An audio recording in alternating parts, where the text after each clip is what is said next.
You are listening to the Box Office Artists podcast.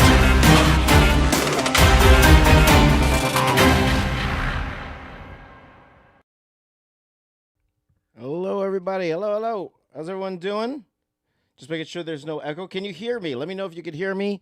And it's good to see all of you. Welcome to the stream today. My name is James Reyes. I am the Box Office Artist. 25 years as a professional artist working for companies like Marvel, DC, Transformers, film, video games, YouTube for 12 years. And let's have some fun on today's podcast. But, we're going to start by warming up a little bit. We'll do a little warm-up drawing. So I'm going to draw a character here in 1 minute right now. And I'm going to grab a pen here. And we're going to do this. See, for those of you watching live, let me know. Let me know if you, oops, not that pen. Let me know if you could guess who this is, okay? And if you've been commenting, make sure you comment. Here we go. We're here in 5, 4, 3, 2, and 1. Let's go here. Okay, we can start with some eyes here. So today we are probably not doing as many fast draws as yesterday. Today we are only streaming for roughly around, oh my gosh. Oh, I'm sorry, guys. I'm sorry. The camera, thing's been, the camera's not working. What's going on? Can't have a stream, the camera's not working. What's up with that? Sorry, guys. I don't know what's going on with the camera here. Video capture device. So today, if the camera works, hopefully the camera works. That's my camera. Hopefully the camera works today. I'm not sure why. The overhead camera's not connecting properly. 1 second here, guys. Today, I don't have as much time. Well, I get a substantial amount of time. We're going to do for 2 hours today. And we are going to be working on, and that's working right now. Let's see if it keeps working. That's my question. Hopefully it keeps working. Okay. So that's 42 seconds, guys. That's 42 seconds. Here we go. Let's keep going. Here we go. Down to 42 seconds. Here we go in 3, 2, 1. So we are not going too far. So I'm not doing too many fast draws today. But I will be doing some because today I do want to get to this Fantastic Four sketch cover that I have going on here. But we'll do a few, okay? We'll do a few. I think you guys know already who this is here, as I only got 18 seconds here. I'm thinking like 1 minute. 1 minute is definitely not.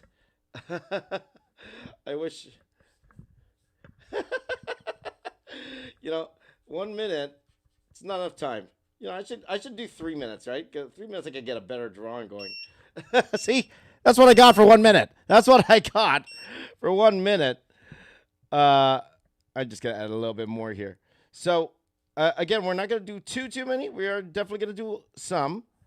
But the focus will be on trying to get this Fantastic Four sketch cover done today. I would like to get in the stream. Yesterday, we did not get the drawing done in stream, but I would like to try to get the drawing done in stream. But by the way, this was for my friend. The first one to mention this was actually on Twitch. That was the first one to give me a suggestion. And don't worry, I'm taking suggestions from all platforms, but that was the first one I saw was on Twitch, and that was for Slim Diddy. Slim Diddy. There you go. Let me zoom in on this. This is for my friend Slim Diddy.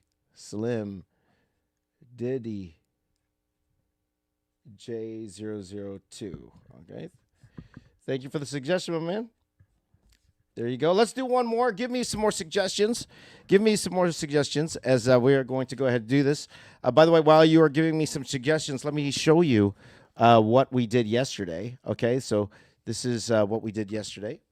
This is the drawing we did yesterday. Almost done. There is a couple more things that I want to do for this particular one, but it's pretty much full color. So this is what we did yesterday. And we had a lot of fun, so thank you for hanging out with me yesterday. But I added some color, added some white blotches to it. I actually do want to add some finer white lines to this. But the white pen that I usually get, which is this one, the white pen I usually get, it was sold out at Staples yesterday. So I need to go to a different Staples to get one. So I need a fresh one. So I was using the Jim Lee one. You know the Jim Lee one? This Pentel pen. Jim Lee, I see Jim Lee uses this guy all the time. It's good for thicker blotches. It's good for thicker blotches, but for thinner lines, not very good. But it's not bad for going around that. So, okay, let's do the next one, guys, and then we're going to get into the actual drawing here, and we're going to get to the actual podcast version of this talk here. So let's see what we got here. Let's see here. That's a good idea. That's a good idea. Okay, let's try that. All right. And again, the theme today is Fantastic Four. Okay, so Fantastic Four, and this was an interesting one. So I'm actually going to take this suggestion.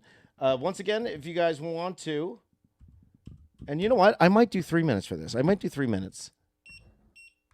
Add a little bit more. Before, I would only do 3 minutes if people, people super chatted. But today we don't have a lot of time again today, so I'll just do this 3 minutes, and then we are going to go ahead and actually draw. Let's go to the cover. You feel free to draw along with me, guys. You're always free to draw along with me. So we will go from there. Okay. Let's see here. So if you guys are ready, let's go here. Are you guys ready? Here we go. And let me make sure that you guys can see what I'm doing here. Here we go. And by the way, guys, if you have any questions, by all means, please do ask me any questions you want. And thank you guys for joining in. VJ wants Shockwave. Here we go. 3, 2, 1. VJ wants Shockwave. Don't worry, VJ. I'm actually putting out a Shockwave video today. I wanted it out yesterday, but I wasn't able to finish the edit. I just finished it. So look out this afternoon. I'm not sure where you are in the world or wherever you are in the world. Afternoon Eastern time, so whatever that may be for you. So I will actually have an actual video out there for Shockwave, Transformer Shockwave. So hopefully you guys will enjoy that particular video because I had a lot of fun putting it together. So how's everyone doing? Everyone having a good day so far? Thank you for joining me this morning. For those of you who are my regular viewers on live, usually I'm on very, very early in the morning, but I'm opting to change it around just a little bit. Still early morning for those who are on the West Coast, but at the same time, if they're going to school, they could definitely watch this going to school. For those on the East Coast, and can you already tell who this is? Anyone tell who this is? Those on the East Coast, a lot of you are probably in school already by this time. So we'll see. So day 2 of going back to drawing semi-regularly. And fully excited about that. Again, guys, my motto these days is not perfect, but done. Not perfect, but done. So whatever I do, you see me do on YouTube, on Facebook, on YouTube, Facebook, on Instagram, okay? I'm not about perfection here. I am about getting done. That's what I'm about these days. Now, again, it doesn't mean it doesn't come without quality. I mentioned yesterday how, I had a little bit of a wake-up call when it came to the quality of my work. So I'm still working on the quality for sure. But I do, when it comes to actually putting out content, I think I'm going to strive a little bit harder to get it a little bit more regular, not worry too much about what I'm doing here. But can you tell who it is? We got 23 seconds here. Okay, again, already the drawing's better, right? You've been drawing for a minute all this time, and it's already feeling a lot better. Or I'm liking this one a little bit more than the normal. Here with 6 seconds left. There you go. 4, 3, 2, 1. You know who this is? Who is this? Who is this? Anyone know who this is? There you go. Oh yeah, you guys had that. So there, Knuckle Sandwich had it first. So Super Scroll. This is a Super Scroll. However, the one who suggested this was actually on Facebook. Who was this on Facebook? Man, 3-minute drawing is the way to go. 3-minute drawing is definitely the way to go. It's a much better drawing. Much better drawing. But let me just go to who was that suggested this? This was, let's see here. You're welcome, Slim Diddy. I'm glad this time change works for you. It was Kong Gok Kyung. I'll just write your name down, my friend. To my friend Kong Kyung. And that was a super scroll for my buddy. Okay, guys. So right now we're going to go ahead and get into the actual drawing itself. Okay, so again, yesterday we worked on this cover, blank sketch cover. So today I have another blank sketch cover, and one thing I do like about this is I should be able to get this done in 2 hours. Sketchbooks are much smaller, but at the same time, a lot of people like them more, to be honest. So there you go. So let's go ahead and we're gonna draw this, but I will on occasion go back and we will do another 3-minute fast draw. I might, maybe we'll just do one every so often, maybe every 20 minutes or so, just for a little break. Okay, but we're going to go ahead and work on this Fantastic Four cover here. So just bear with me. I'm just going to enlarge this a little bit. Okay, and let me just do my YouTubing thing. You guys know the YouTubing, right? You guys know the YouTubing. Look at that. That was YouTubing, guys. That was YouTubing. Detective Alien, not today, my friend, not today.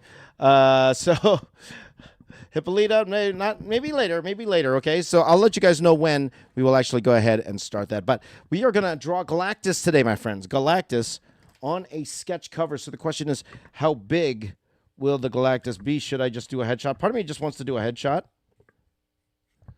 And let me just pull up some Galactus reference here. So we're going to work on Galactus today. For those of you who don't know, this weekend I am a guest. I'm going to a comic convention, but unfortunately it will not be New York City Comic Con. I actually had the opportunity to go to New York City Comic Con, but I opted to go to Quebec City Comic Con. That's where I'm going to this weekend, Quebec City. And the main reason is because I was supposed to go last year. I was a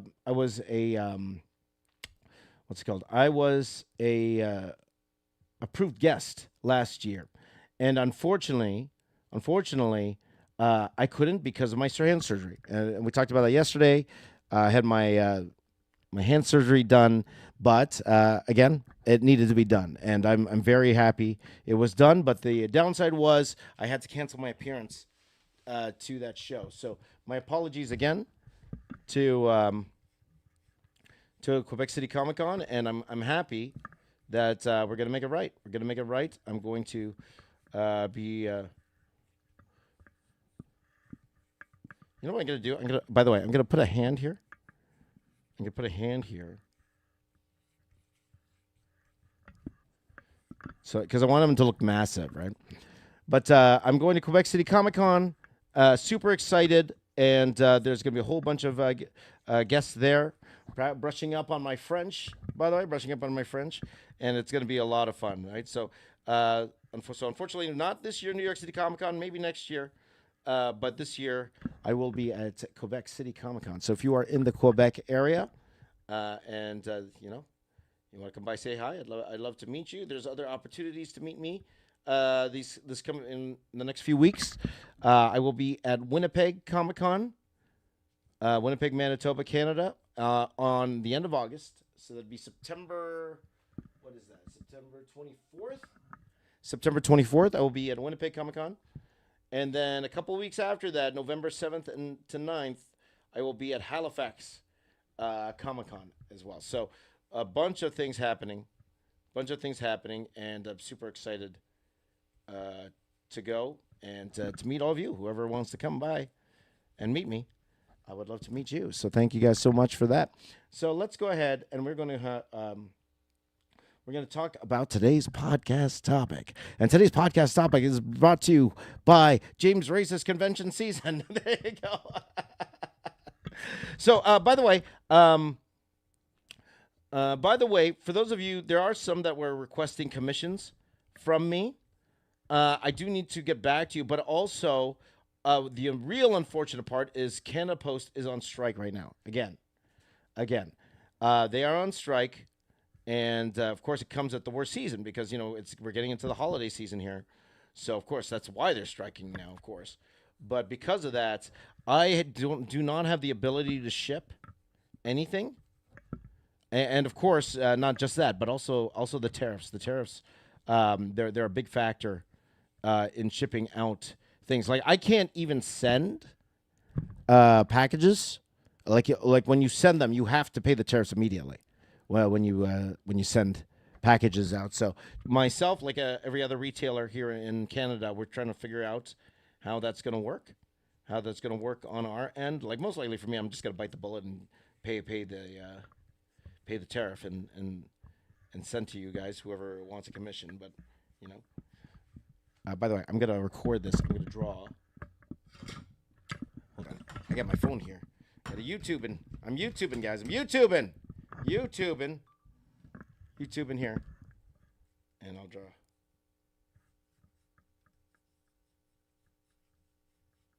Maybe the Silver Surfer's in his hand. Something like that. There you go. So, yeah, that's what's going on right now. Okay, hold on, gotta keep YouTubing, guys. I'm gonna keep my phone at arm's length here. So I forgot what I was talking about.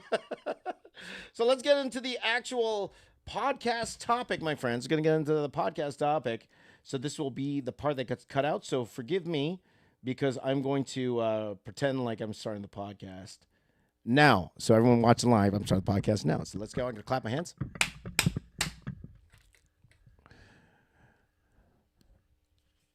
Hi, my name is James Reyes. I am the box office artist, 25 years as a professional artist who has worked for Marvel, DC, Transformers, film, video games, 12 years on YouTube, over 1 million subscribers. And today I am talking right here on the Box Office Artist Podcast. Thank you for joining me today. If you are an artist, or if you just like art in general, or if you're interested in pop culture, music, hopefully I can say something that you'd be interested in this particular podcast here. But the important thing is that we are having fun. I'm recording this live with my friends here. I don't call them fans. I don't call it an audience. I call it friends. I got a whole bunch of friends here on a Thursday morning here. And I'm actually drawing this Galactus sketch cover. So if you ever want to see this, or if you want to join me live for a podcast recording, by all means, go check out my YouTube channel or any of my platforms, youtube.com/theboxofficeartist or at box. I forgot my URLs. Just look at Box Office Artists on YouTube. Alrighty, but we are going to go ahead and I'm going to draw this. But today I really wanted to talk about art, comics, and film, especially getting a job in the film industry. Okay, and the role of the artist in the film industry. For those of you who don't know, I've worked almost 10 years in film. Almost 9 years in film. Maybe I should have tried to wait for the 10 years just so I could say I worked 10 years in film. But I worked 9 years in film, and I worked on a whole bunch of different movies and television properties. And it is quite the different experience. And there are the ups and the downs and all arounds to try to get into the movie industry. So I did want to share some insight with you because a lot of you guys who are watching me, a lot of you do want to be comic book artists. A lot of you just like art in general. A lot of you like your favorite superheroes. You love superhero movies. Maybe you started watching me from my mashups or when I draw from their name. My channel was never hotter than when the whole Avengers Endgame period, and I think, and to be honest, I think that's one of the reasons why my channel kind of died down a little bit was because, comic book movies aren't as hot as they used to be. Like back then it was super hot, like anything mentioning those things super hot. But it's just one of the reasons. I won't say it's the whole reason. It's but I do really believe it was one of the reasons why my channel, because my content never really evolved from that. You know, my content was always centered around, for the most part, around Marvel and pop culture and stuff like that. So this is the first time I'm really like going all in on pivoting to what I want to do here, and what I want to do is actually draw more, 80s, cartoons, classic cartoons, and that's definitely not on the broader side, but hopefully I draw something that some of you will like eventually. Because technically we could put Galactus in the 90s cartoon section, because Galactus appeared in the Fantastic Four cartoon, which came out in 1994. So we will see that. Okay, this is a 90s character. Galactus is a 90s character. My Galactus is, anyway. My Galactus is a 90s character here. So with that in mind, let's talk a little bit about working in film. So let's start off with topic number one.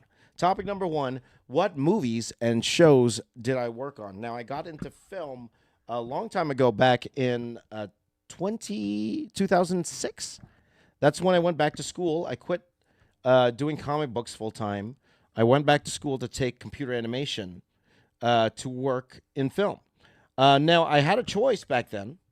I had a choice because a lot of my buddies from Dreamwave, I was working at a company called Dreamwave, and a lot of my buddies, they all wanted to work in video games. They're gamers. Okay, like a lot of you guys are gamers. So they wanted to work in video games. And there was this one program that they took. It was at a college called Seneca College, and it was headed by a good friend of mine, Jim Zubovich. Some of you who are in comics, you might recognize the name Jim Zub. He is a very highly prolific Marvel writer, and he's written so many titles for Marvel. And by the way, I'm very proud of him. This year, he actually finally, after all these years, decided to take some time off from school, because even though he was making so much money and doing all these high-profile titles for Marvel, he never left his school job. He was always the director of this video game program in Seneca, animation program. Animation program in Seneca. But this year he decided to take it off so he could travel the world, and he's having the time of his life, and I couldn't be more proud of him. And it's a pleasure to know him and call him a friend. But at the same time, that was a program a lot of my ex-Dreamwave coworkers went into. A lot of them went into working into video games itself. Like I had good friends that ended up head artists at Ubisoft and such like that. So with that in mind, I decided to go back to school, and I worked on, I had a choice, because I talked to Jim, and Jim told me pretty much I was in the program if I wanted to be in the program, and that was my first inclination. Okay, I'm going to go into the video game program because for sure I could get a job. I know in that particular program, if you couldn't get a job, they had a company themselves that you could work for until you could get a job. So there was a lot of upside to going to Seneca at the time, and even today, it's still a fantastic program today. But at the same time, I was like, I kind of want to work in movies. I want to kind of work in film instead. Like I want the option to one day do that, because once you start in video games, and just give me 1 second here, just fixing my reference here. Once you start video games, you're pretty much stuck in video games for the most part. It's hard to transition from video games to film, in that sense. It's a much harder transition. So with that, I decided, okay, let me take computer animation instead. I'm going to take computer animation, and I'm going to keep my options open. So if I did want to go into video games, I could. But I also had the option to work into film. So that's why I decided, okay, I'm going to go into computer animation. So I took a course, computer animation, in Sheridan College. And by the way, a quick shout out to my buddy Mario. Good to see you, buddy. Good to see you. And by the way, I'm going to start inking this. We're going to go straight into ink because, guys, we won't waste any time already.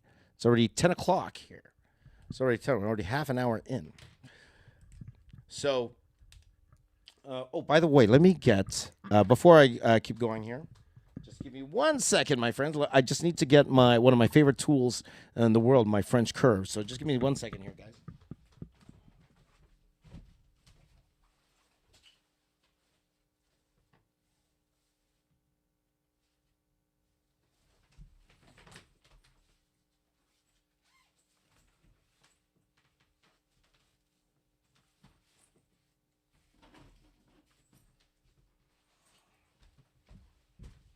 And I believe my favorite tool in the world is broken. There you go.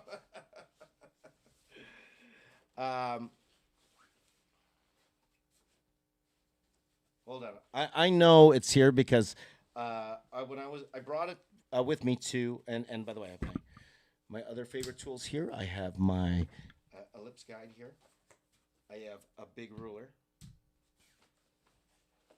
Where are you? Yeah, there you are. See, I broke it. This broke off here. I taped it just so at the airport they wouldn't think it's a weapon. That's why I taped it. I just got to take the tape off. But I decided to take computer animation. And then when school was done, I had a choice. I was offered two jobs. I had a job offer. I had kind of, I'd say three opportunities. I'll call them opportunities and not necessarily job offers. Two were actually job offers. One was an opportunity. Like I had an opportunity to possibly work. And I'm just, sorry guys, just 1 second. I got to keep YouTube in here.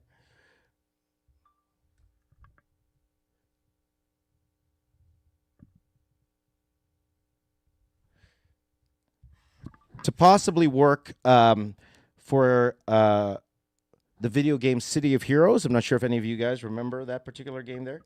City of Heroes as a 3D modeler. So when I got out of school, by the way, that was the job that I wanted to do. I wanted to become a 3D modeler. So I wanted to, it's like being a sculptor in 3D space. That's what I wanted to do. So that was the first job.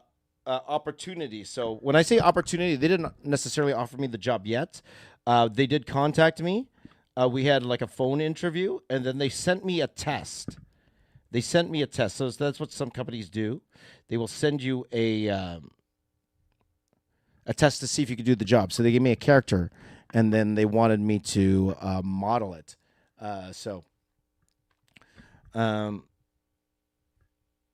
But before I even took the test, I had a couple of other opportunities, and I just decided that I wasn't prepared to move to the U.S.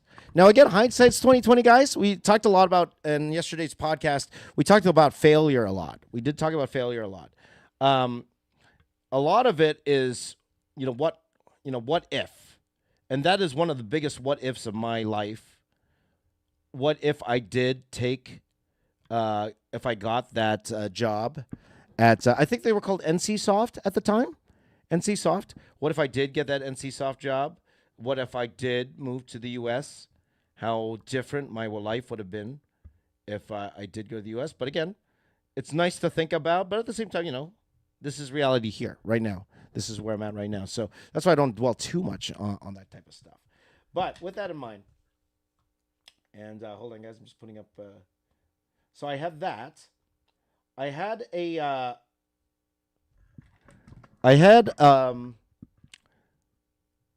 actual job offer.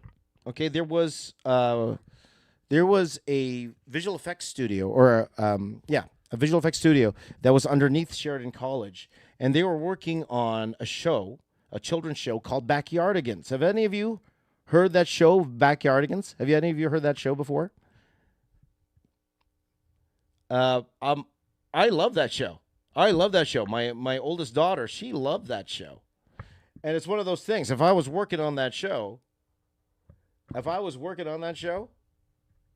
would be like a hero to my kids, right? If I was working on that show. So that was another one. That would have been the safest route. That definitely would have been a safest route. But Slim Diddy said, I've been a minute, but I love that show as a kid. There you go. That was the safest route to go.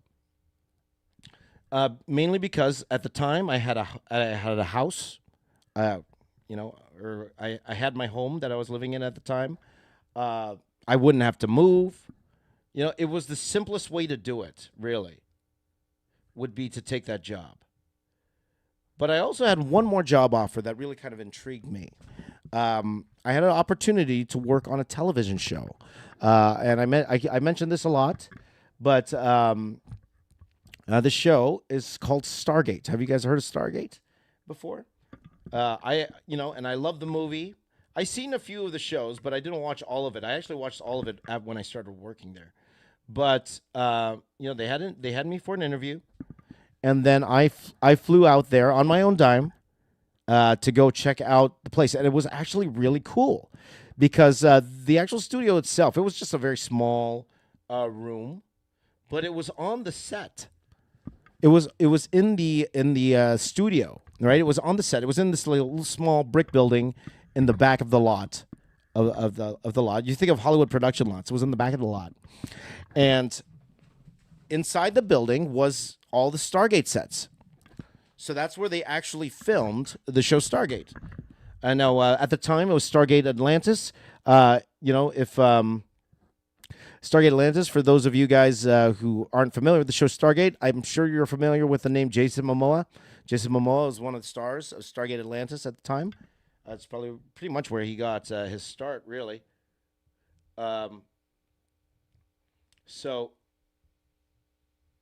they wanted me to come on. Now, he told me that they would increase my salary to cover, so they wouldn't give me any moving costs, but they told me that they would increase my salary to cover my moving expenses and all that. So now I had a decision to make. I had a decision to make whether I should pursue this, because this is what I wanted to do. I wanted to work in television. I didn't have an opportunity to work in television in Toronto, the Toronto area. So I would have to move across country. That was another thing. I had to move to Vancouver, Canada. Okay, so for those of you who are not familiar with the distance between Toronto and Vancouver, a lot of people think we're like neighbors. No, think New York to California. That's how far it is. It's one side of the country to the other. So I had to decide, am I going to uproot my family to go take this opportunity to work in television over there? And, long story short, and after discussions with my family, we decided to take a risk, because, again, life's short, I don't know if I would ever get another opportunity like this. Maybe I would. At first, some of my friends in the industry, they told me, you could take the backyardigans job and then work on it. And then maybe later on, hopefully you could get something that's a little closer to home, because they understood I had family, right? It was just my oldest daughter at the time. She was very young. But, it's it was a risk. But, I thought it was probably better for me than trying to go into video games or working on a children's show. So I took that job.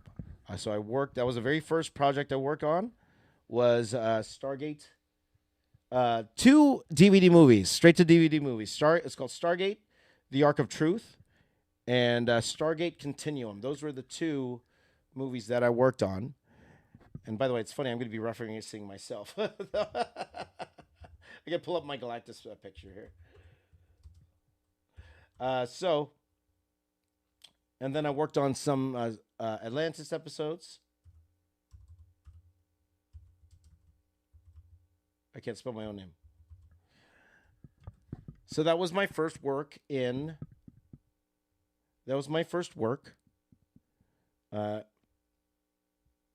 movies. That was my first work. It was doing Stargate.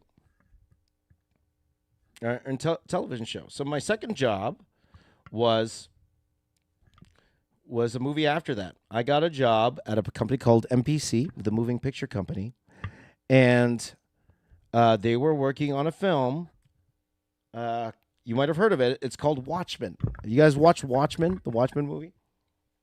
Yep. So they brought me on to watch Watchmen, and that was the very first feature film that I worked on was Watchmen. So my job there was I had to build. I was an asset modeler. We called it asset modeler back then. So I would build like set pieces and stuff like that in 3D that they would use, right? So, a lot of it in Karnak, so the winter area. I drew a lot of, or I built a lot of those models and stuff like that. So it was quite the experience, and I'm very thankful. Also, my supervisor at the time, probably the best supervisor I ever had when I was working there. His name's Jason. Wonderful guy, and I've had some pretty good supervisors, but he was one of the best, man. Like when I left, like he wanted me to stay to work on a Bruce Willis movie. I forgot what the name of the Bruce Willis movie was, but I really wanted to go back to Toronto for a little bit. So I ended up leaving my job there, but. On my last day, he had a cake, and they sang, "Happy last day to you." They were like that. So one of the best jobs I ever had was there. So it was a lot of fun. It was definitely a lot of fun. So that was that.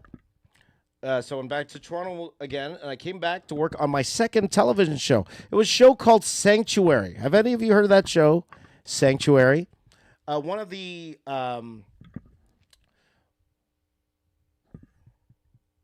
the stars of Stargate, Amanda Tapping, this was her show. So she came up with the show, and they started it as a web series, and then Sci-Fi picked it up as a actual full television show. So I went there. It was a little bit of a smaller studio, but I was there. I was working as a 3D modeler on that particular show there. After that. I worked on another movie. I went back to the moving picture company. Oh, no, not yet. I'll take that back. I went to a different company. I worked on a movie called Invictus. I'm not sure if any of you have heard of that movie. It's a rugby movie. It's about rugby. Matt Damon's in that movie. So there, I had a job. It was called rigger. I was a rigger. So for those you don't know, a rigger is someone who think of it like they put bones. They put the bones in the 3D models so that you could animate them. That's what that was for. Okay. Let's see here.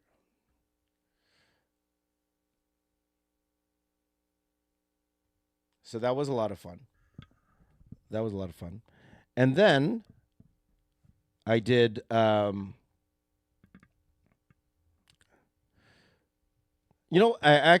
will say this. Before I move on from that Invictus job. So I was at that job for about 6 months, and that's one thing about contracts, guys. When you're in film, that's the difference between working in video games and in film. The difference is in video games, it's like a full-time job. It is a full-time job, right? You can go there for the most part. You have benefits and all that, and you could be at a video game company for like 10 years. In film, you're contract hopping a lot. And contracts could be anywhere from like 6 months to like 2 years, and that's about it. And then you move on. So for the single guy, it's a little bit nicer for you because you're moving around like in film. And I always tell my students this too, because I used to teach visual effects. I would tell them, if you don't need to get married yet, because I have experienced it. Once you have a family, it's so much harder to move. It's so much harder, like, because you got to consider, like, schooling for the kids, like stuff like that, or daycare, like, everything, that kind of stuff you got to think about.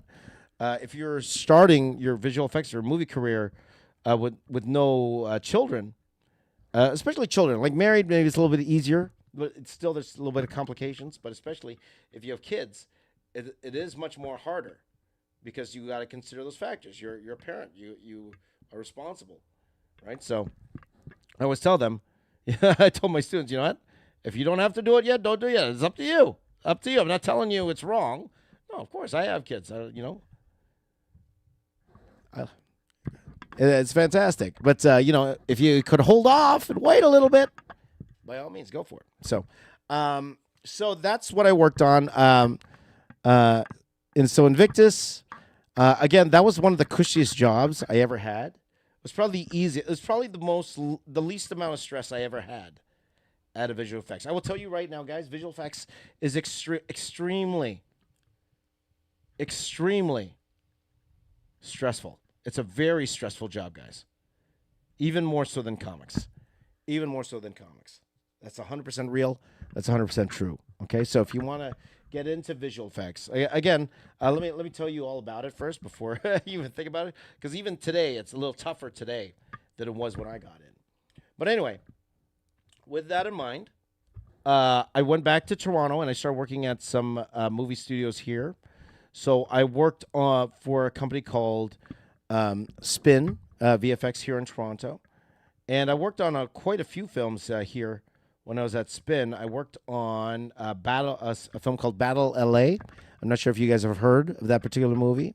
I worked on a TV series called The Borgias that was on the CW, and there's a lot of them. I worked on some WWE movies. Those are fun. I worked on The Chaperone with Triple H. It was literally just like a shot or two, and that's how you do it in visual effects. It's usually just like one or two scenes, Sometimes you do more scenes. Depends on how long or what they need for that particular scene. So I worked on Triple H's movie, The Chaperone. What else did I work on there? I forgot the other ones I worked on. What was it? Oh, I worked on a movie. What was that show called? There was another show I worked on. It was like a post-apocalyptic Las Vegas. It was an offshoot from a movie, and there were like these characters with wings. I don't remember. Hello, Curly. Good to see you. Hold on. Let me think. What was it?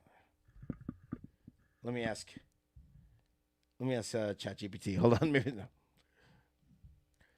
I gotta ask ChatGPT because I forgot the name of the movie show. Can you help me figure out the name of this television series? It's a post-apocalyptic Las Vegas. There's characters there with wings, and I believe it's a sequel to a movie, but I could be wrong. Do you know what show I'm talking about?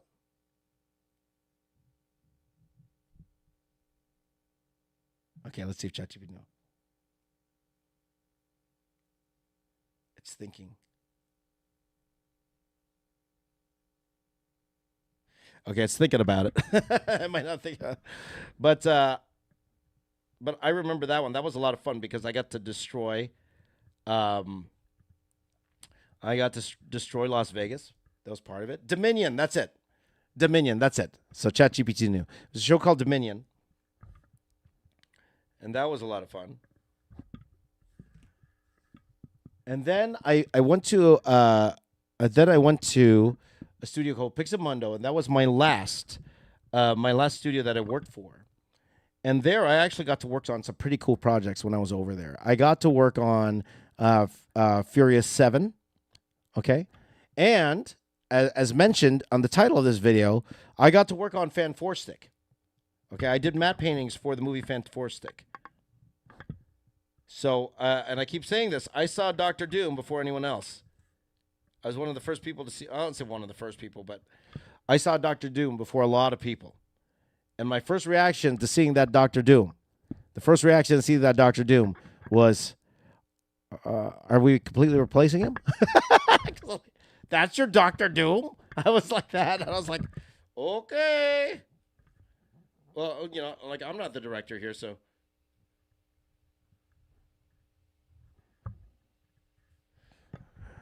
So, if you say so. So, I worked on that movie. I worked on Underworld, the Underworld movies. I think the last movie I worked on, it was funny there, though, too.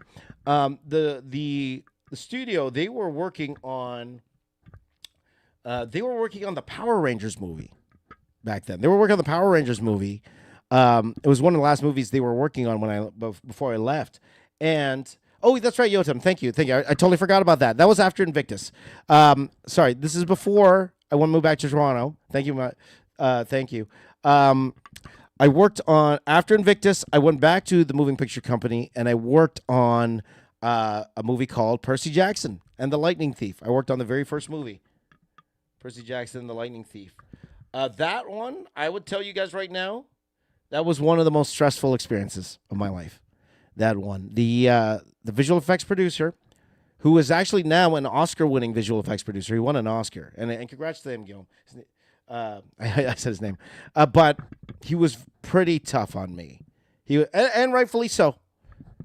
It's one thing to be tough on me, and if I felt I didn't deserve it, I would tell you guys. But I deserved it. I deserved it. I didn't do my job that great. I didn't do my job. I didn't do my job to the level that they were expecting. So I take. It's one of those things. I take full responsibility for that. But yeah. Okay. So I am happy to say I worked on Percy Jackson, but I am unhappy to say that definitely not my favorite time working in movies. So there you go.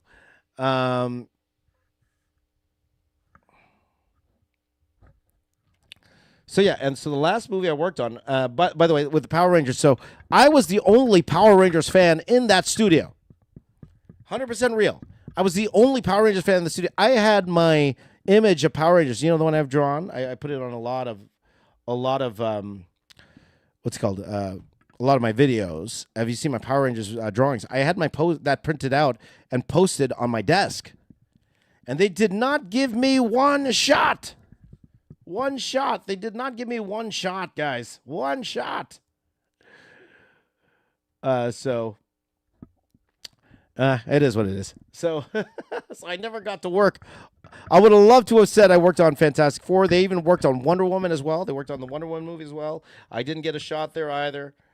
So, man, I really wish I could have said I worked on the Wonder Woman movie, but I did not. So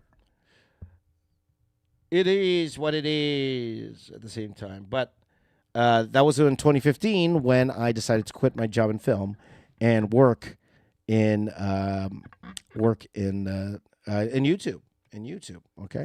Now, I will say this about working in film, okay? It's constantly changing. Technology changes every year, okay? And I'll tell you that when I quit my job, part of the reasons why I was okay and my family was okay with me quitting was the fact that we felt, okay, I should be able to return to my job if YouTube doesn't work out. I should be able to go back and work on YouTube. And work in the film industry. But the film industry is it changes so rapidly, guys. And I am not joking. It changes daily. It definitely changes daily. The type of technology they use, the software, all of that.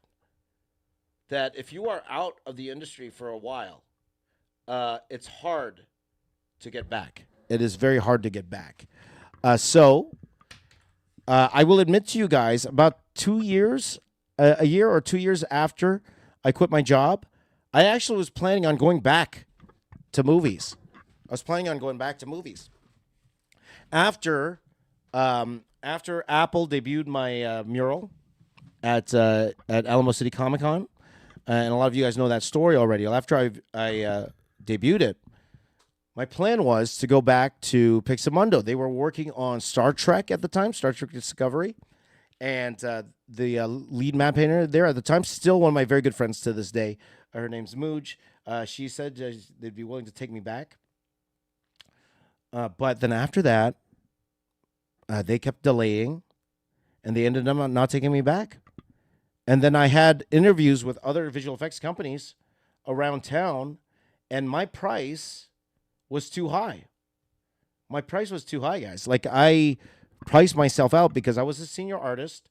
Just to let you know, I was making six figures a year. And for the price of me, they could get two juniors who already knew the newer software and stuff. They could probably get two of them for my price. So nobody wanted to hire me anymore. That's only 2 years out of the industry. How much more today, right? So I was even thinking about possibly going back to do visual effects again. And this is another one of my topics I wanted to talk about today, was the effects on AI and the entire movie industry. Because a lot of my friends, very, very talented artists, a lot of them are unemployed right now. A lot of them are. And that is because of AI. For movie studios, it's cheaper. So right now, working in movies and film for an artist, it's in this weird place right now.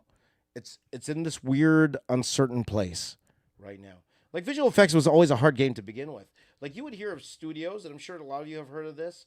Like, there are studios who would win Academy Awards and then go bankrupt the next day, right? Because it's not unionized. It's not, it's just tough. And everyone's always working overtime. The work-life balance is horrible. Don't even think about work-life balance if you want to get into film, right? Like, don't even think about it, right?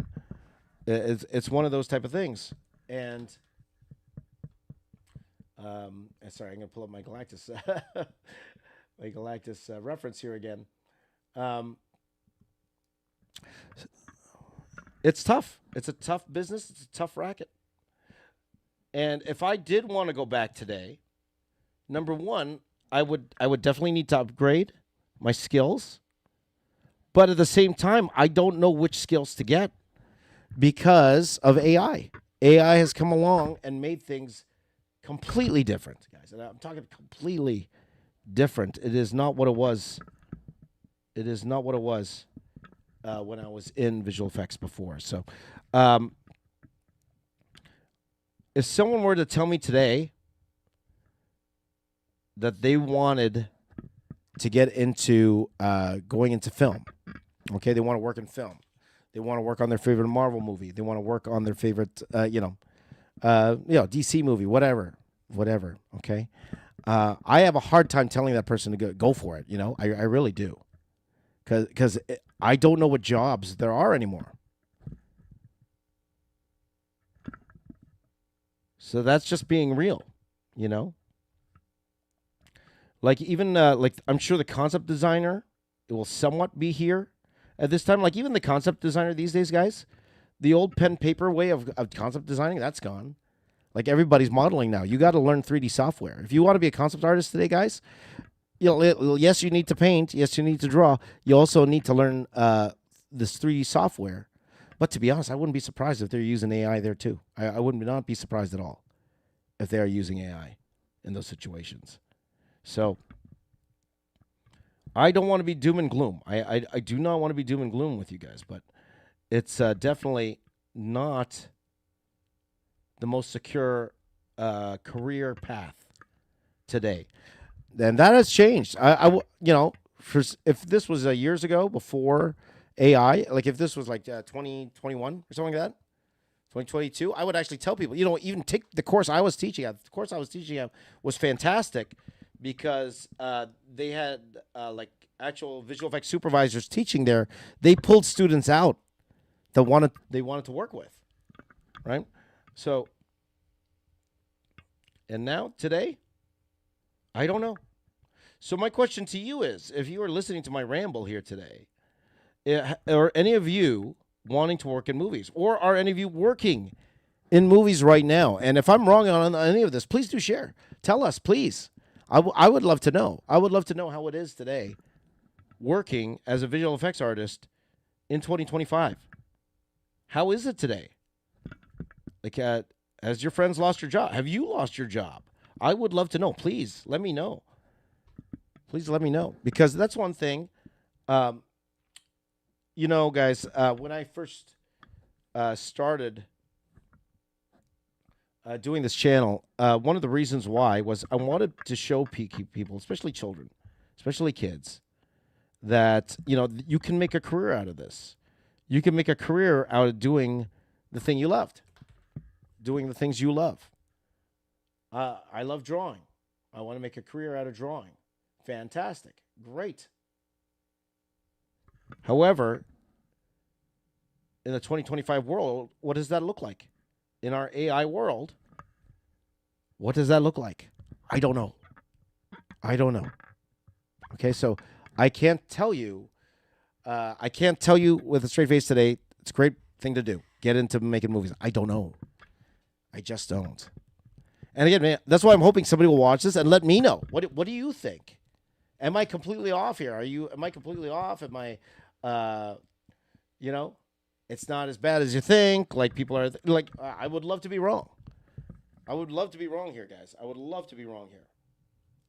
But I will tell you, even recently, my friends in the VFX industry, I asked them, okay, should I go back to school? What should I learn?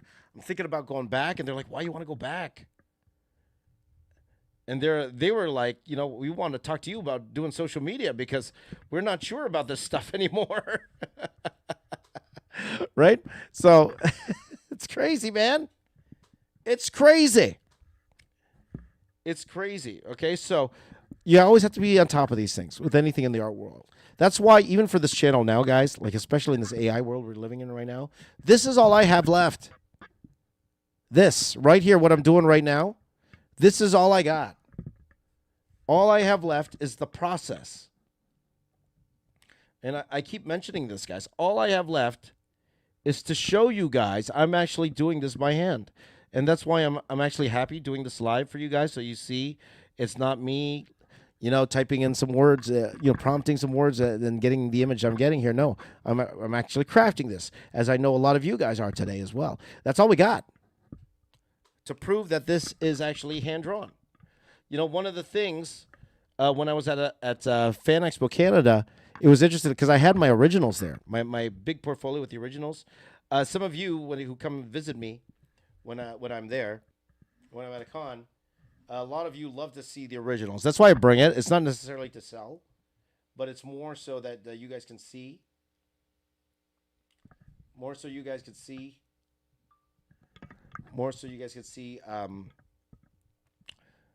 the actual artwork that goes into the videos. That's why I always thought it was neat for you guys to come and see.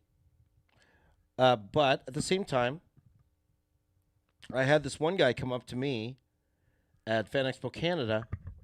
He's never seen my stuff before, and he's like, wait a minute, this is not digital. This is all pen and ink. I'm like, yeah. And then he goes, wow, a real artist. That's what he said. A real artist. That's what he said. Because these days, you don't know. You don't know what's real. You don't know what's not. You don't know if somebody's using AI or not. You don't know.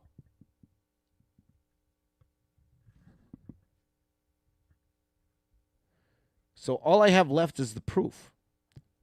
So that's why I'll continue doing these things live, because it's proof.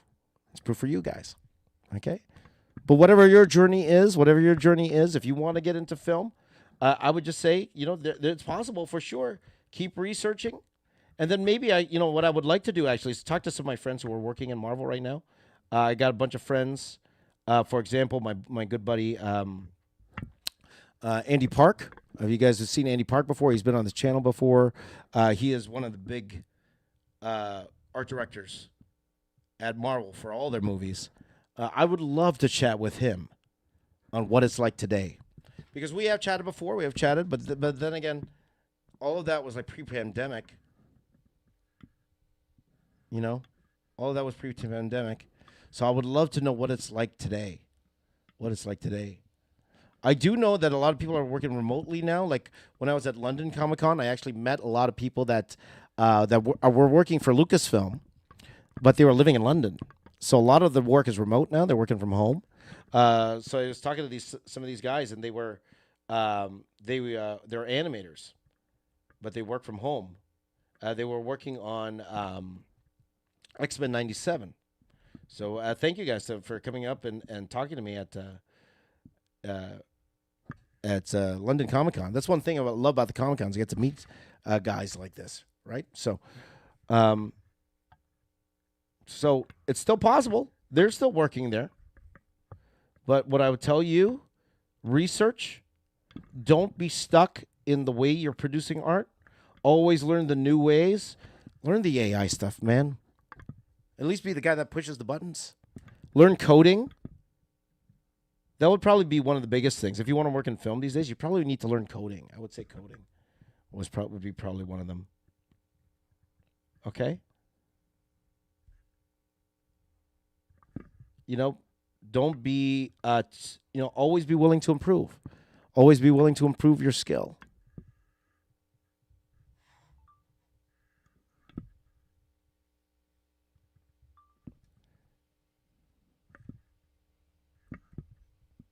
And hopefully that you could find the job that will make you happy at the end of the day. Cool? Alrighty. Okay, guys, so let's take a little bit of a break here. It is 10:30. Oh, man. Okay, we got about an hour. So we're about at the halfway point. And by the way, even before that, okay, well, why don't we do this, guys? Because I see that there are some very, very interesting comments here. So I would like to read those. While I read those, why don't we go ahead and we'll do another 3-minute fast draw here, guys. And while I'm doing the fast draw, I'm going to read some of your comments, okay? So please do, if you haven't already. Oh, my gosh. My camera is not in focus. I hope it's focused enough.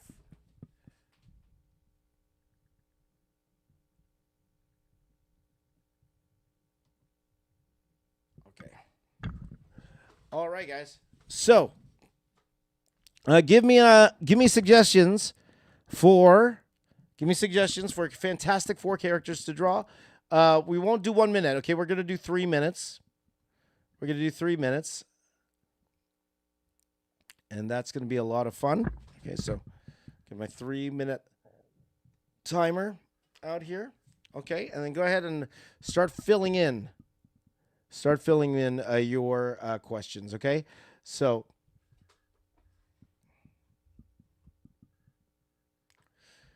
Arthur wants me to draw an Indian superhero. Now, today we are actually just focusing on, we're just going to focus on Fantastic Four characters. There's a reason for that because we want, what's it called? I want to put all of this in a video, so I want the themes to be the same. Okay? So let's do that, okay? So come in your suggestions. We'll do a couple of these. Because I also see there's some very interesting comments here as well. Okay.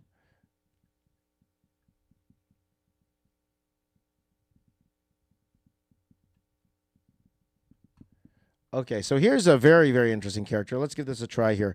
Okay, go 3 minutes, and we will do this right now. But I'm going to also read, while I'm doing this, I'm going to also read some comments here. Here we go. In 3, 2, 1. Let's go here. Okay, so I'm going to go ahead and start off by drawing the face. I just realized it's hard to draw and read at the same time. I'm going to read your comments while drawing. No, I can't. No, I can't.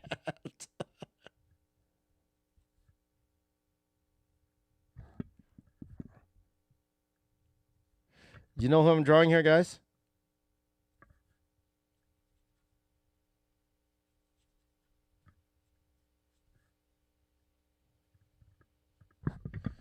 I don't know if you know who I'm drawing here. I'll be honest, I'm not too familiar with this character that I'm drawing. I'm not too familiar. So maybe that'll give you a hint of who I'm drawing right now. So, Knuckle Sandwich, my buddy Knuckle Sandwich from Australia. Good to see you, my brother. He's saying our friend was getting paid to design trading cards and was earning good money for each card. Then AI came around and the client canceled all future commissions and fed her art style into the program. That sucks. And it just goes to show you guys, at the end of the day, we're just, we're just numbers to some of these people, We are. They just care about how to do things cheaply. At the same time, they're just trying to make as much money as they can. If this, if what they're using is legal, then, they're going to use it, To them, who cares if it's stealing? Who cares if they're stealing her work? And they'll be like, it's not stealing. You know, when I was doing those artists versus AI videos, there were a lot of people very defensive. Are you saying it doesn't take skill to put prompts? And they were being serious. Of course it's skill, but it's different. It's a different skill, right? No, but that is horrible. That's one of the worst things I've heard in a while. Oh my gosh. Heart goes out to your friend there. Do you know who this is, guys? Do you know who this is?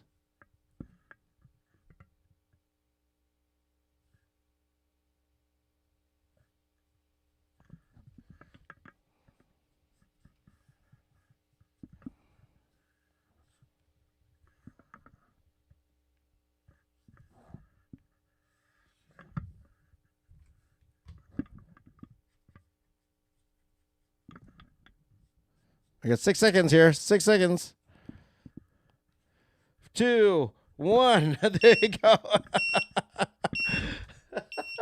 You know what this is? Okay, you guys.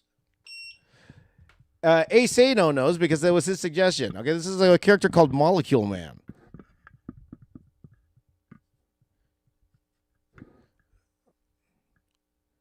Yeah, you know, and I was interested because I've heard of Molecule Man, but I never drew him before.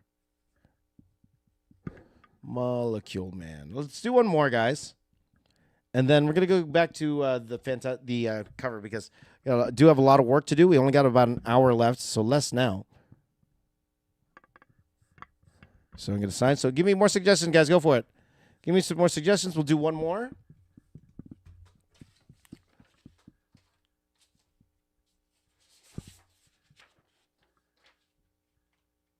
Only thing is, so you keep doing these, you're gonna run out of paper.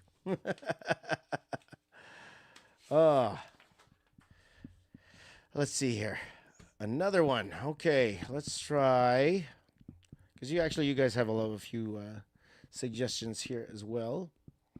Let's go.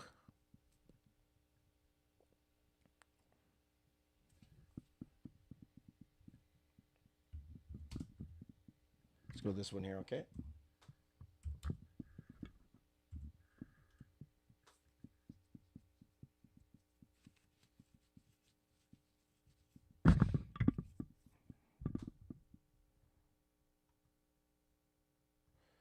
Alrighty. Okay, you guys ready? Here we go. And 3, 2, 1. So my friend here, Slim Diddy, he says here that he lost out on a commission because someone said they prefer to use AI over paying him to draw because it's quicker. I've had a lot of trouble with staying motivated since, to be honest, and that definitely is demotivating, my friend. Definitely is demotivating, for sure.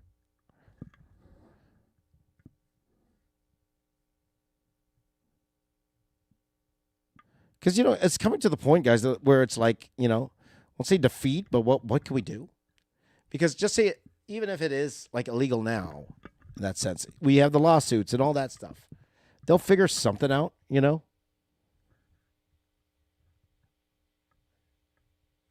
You know, it's just like people trying to get rid of the internet. You're not going to get rid of the internet, right?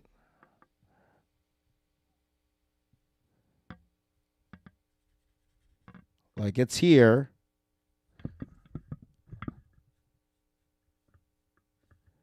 And, you know, we have to learn how to adapt. We have to learn how to be more on the creative side, you know? And it's unfortunate it has to come down to this because, you know, I'm happy drawing my favorite characters here. But, you know, I'm listening to a lot of these podcasts and stuff, and they're saying that, you know, it's more the people that are the idea makers. They're the ones who are going to thrive. So what we got to do as artists is start coming up with our own ideas, you know? You know, like at the end of the day, I hope these lawsuits win. I hope that the regular artists will get their due. But here's the problem. It's too cheap, man. It's too cheap. And the bottom line is, for a lot of these companies, it's money. A lot of these companies. 48 seconds.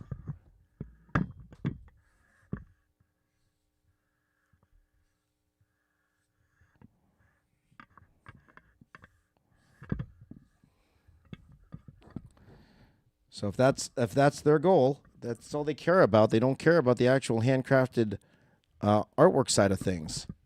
Then there's not much we could do. You know. So that's why, again, at the very least with social media, in that sense, you know, I have an audience of people who appreciate the side of things, like the artistic side of things. That's why you guys are here, and I appreciate that every day. I appreciate that you do, and you're here hanging out with me and drawing this. Oh, I didn't even notice the time. I was talking. Drawing this, you know. So, go ahead, George. George wants to give me an idea for a video. Go for it, George. Go for it. Well, I finished this up, and I want to thank who was the first one who suggested this. So you guys know who this is already. This is Dr. Doom. Who was the first one to suggest this? It was George. It was George. Okay, George, this is for you, buddy. It's for my friend George. George. What is it? Where are you? I lost you. I lost your last name there, George. George. Oh, there. Kazakos. Thank you, George. Okay, guys, I really need to get back to the actual drawing because we don't have much time here. I actually kind of wanted to finish this with everything, but it's not looking like it's going to happen. Well, it could. We'll see. Okay, let me start recording.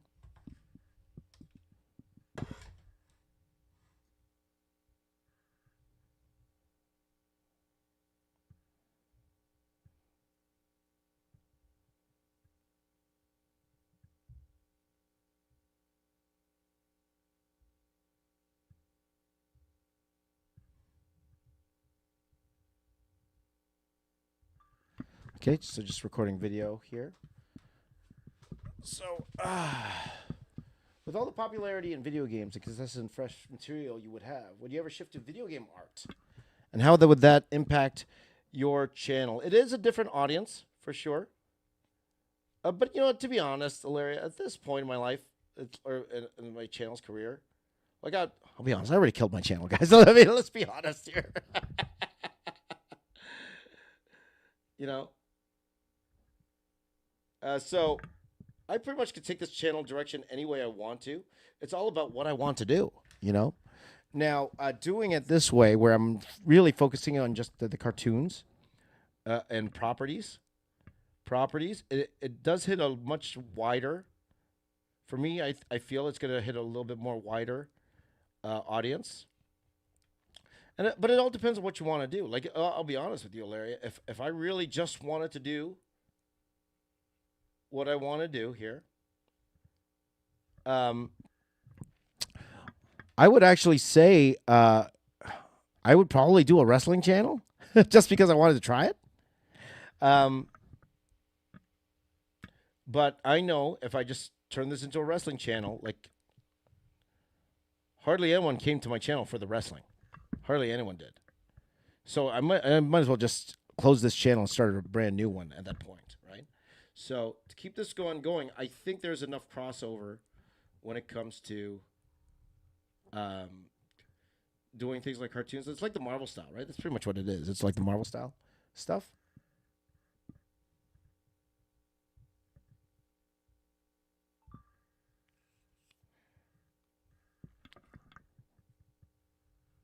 There's enough crossover where I'm sure some of my past followers would be interested in what I do.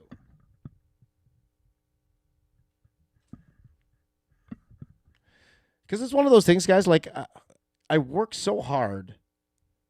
And you guys know, you were there for the ride. You guys know how hard I worked to build my channel to what it is today. You know, and again, what worked back in 2018 doesn't work today. But it is a different ball game today than it was back then, right? So, like, I could start from scratch, you know, but I guess it's a lot of it's I won't say ego, but it's like I work so hard on this channel, I want to keep it, you know, yeah, I mean, so it's like that, right? George says this idea make fusion characters based on each actor that they played for both Marvel and DC. Yeah, that's a that's a great one, man. Like I fully believe George, and and to be honest, I think there's still room for doing this, but um, one of the reasons my channel blew up to begin with was because of the mashups, because of all the mashups I did, right? But now, because back then there weren't that many people doing it.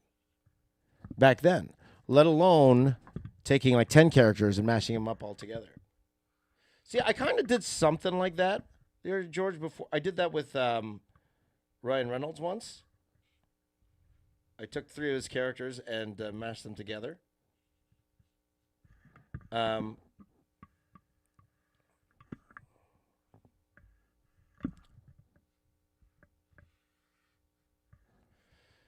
so it's a great idea, but unfortunately, mashups is one of those things where uh, AI came along, and now everybody can do a mashup, guys. Anybody can do it.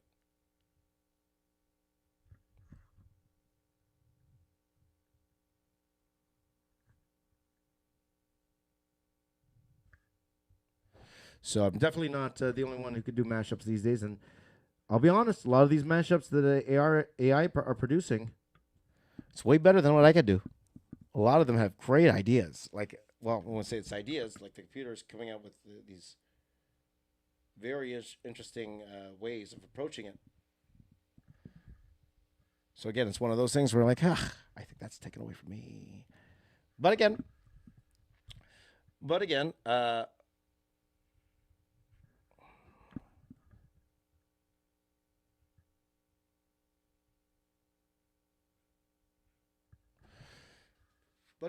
I'm not going to sit here and cry about it. You know, I'm sure it will still work in some occasions. Like it does work as it probably will work as a short if I was consistent with it and make sure that. Here's another thing, guys. This is what I noticed about a lot of my my older videos is the quality matters. There were a bunch of videos I did. And you know, we talked about failures yesterday. We talked about a lot of failures. This is I won't call this a failure, but it's something I did notice. Like there are a lot of times I felt I could have done the quality way better than how I did it. And I actually think I did talk about this a little bit yesterday. But I look back, like, because I have all of the drawings I've done for this channel. It's in, like, I have, like, 20, 30 portfolios here. And ask ChatGPT, read us. That's a good one, Larry. I might do that. I'll do that in a second, actually. But let me just finish my thought here first. So I even forgot what I was talking about. What was I talking about? Oh, the quality of the artwork. There are times where I would do a piece of artwork, and I look back at it now, and I know I could have spent just a little bit more time on it, and it would have done so much better. I know it would have. Like I really believe the quality of the artwork. You could tell when I feel like at least I can. I could tell when I'm quote unquote mailing it in type thing, just going with emotions. And I could tell when you know I'm actually putting a lot of heart and soul into a particular drawing. And there are a bunch of times, especially when I was doing some of these high concept videos, that would have benefited more if I worked a bit harder on the drawings itself. Like a lot of the mashups I did, I feel they would have done even better if I actually put a lot more effort into it. So it's like that kind of thing. Okay. Oh, Kevin Feige's calling me. Kevin Feige's calling me, guys. Just 1 second.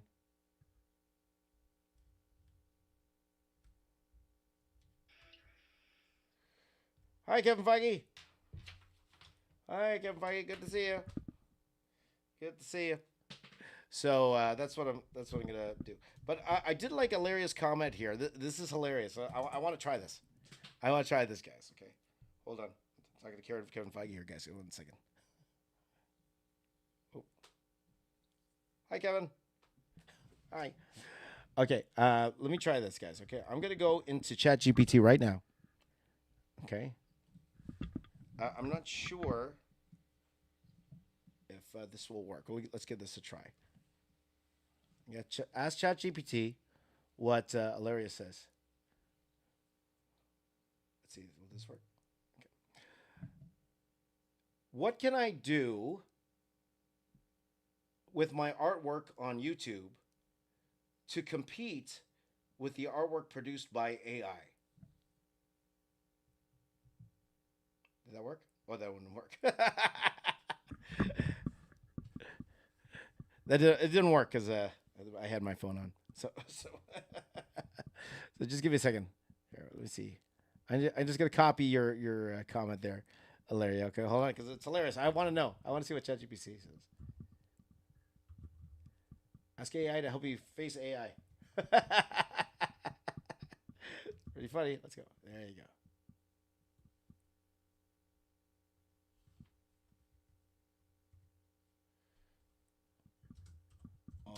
YouTube. Let's see what it says.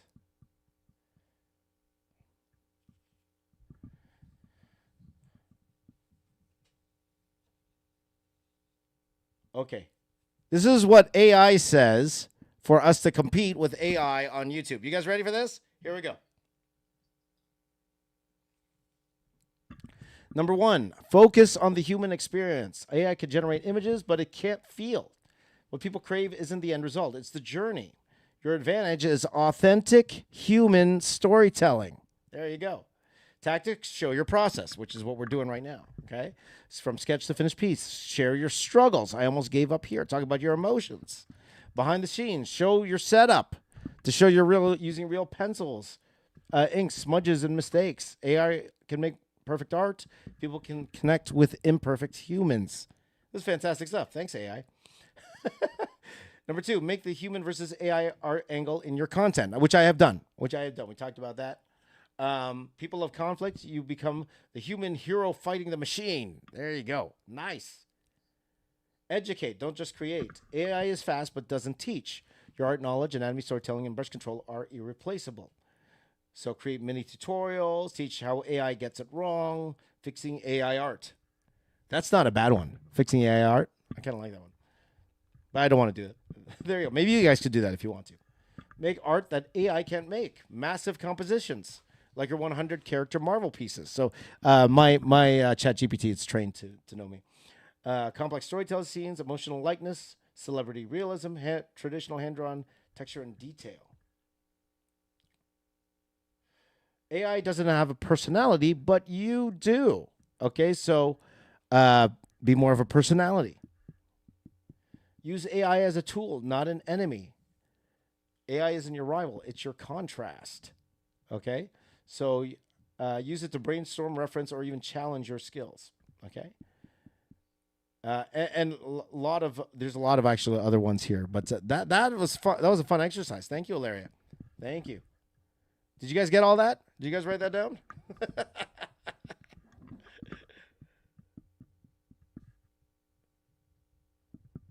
Fantastic.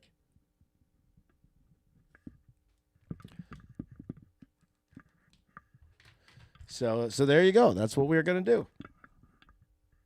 I actually like that a lot. That's fantastic. Thanks, AI.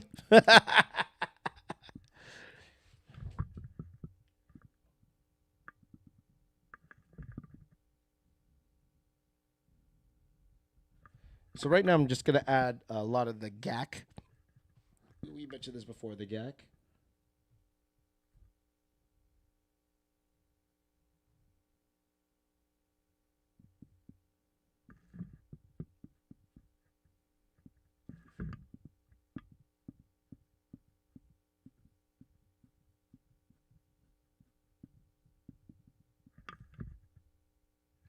So there you go. That's what we were doing. Echo says, have you heard about the upcoming crossover between DC and AEW? I think they're doing AEW comics. That's right, they are. I saw that. Looks fantastic. The artist is phenomenal on that series. So, yeah, here's hoping it does very well for them. Because I always imagined, and again, we're not going to get too much into wrestling, but wrestling, to me, and you know, when I describe it, it's like a real-life comic book. That's how it feels to me. That's why I feel it's such, you know, there is a lot of crossover when it comes to the two because, you know, to me, it was always like real life comic books. Comic books coming to life. That's what it felt like, right? So, AI versus the Philippine machine. There you go. There you go. Hello, Raph. Good to hear from you again, my friend. Think about making a mashup of Mars Ravello's comic characters. I think that would be fun. Raph, have you seen? Did I show you guys the poster I did? I did a drawing of all of the Mars Ravello heroes before. I've shown it on here many times before. It's actually a very old piece. I drew it quite a while ago. I drew it when I was in the Philippines. So yes, I'm very, very familiar with the Mars Ravello superheroes for sure. So definitely, yeah, that could be definitely a fun piece of content to make for sure.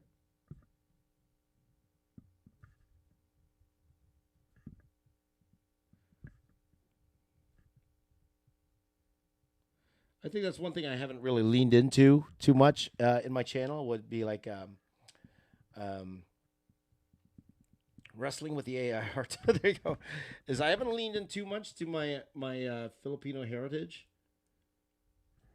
on this channel, where you know I could definitely get more of that Philippines audience because in the Philippines they have a big YouTube consumption rate in the Philippines. So I should definitely take more advantage of that.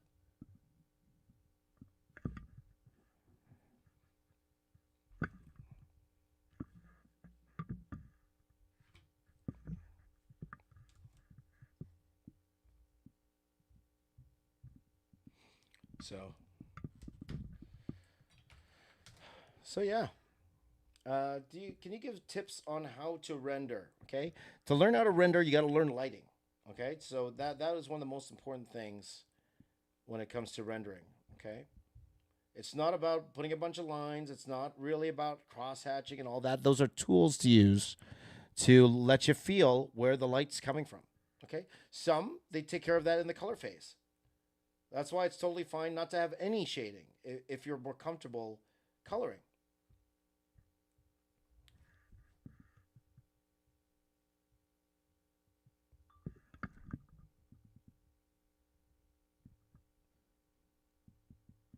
So right now I'm not really shading. Like all the shade I did here, that's just for to show where the light's coming from. So you can see the light's coming this way. The light's coming this way. So I just want to convey that here. But right now I'm just kind of adding stuff to this.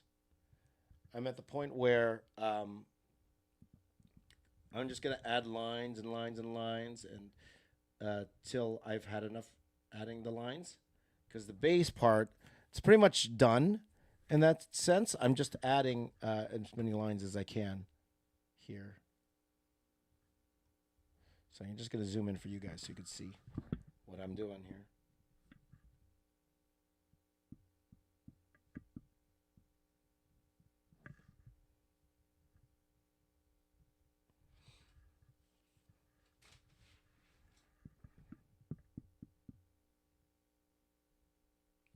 You know, the thing about the Fantastic Four version of Galactus in the movie,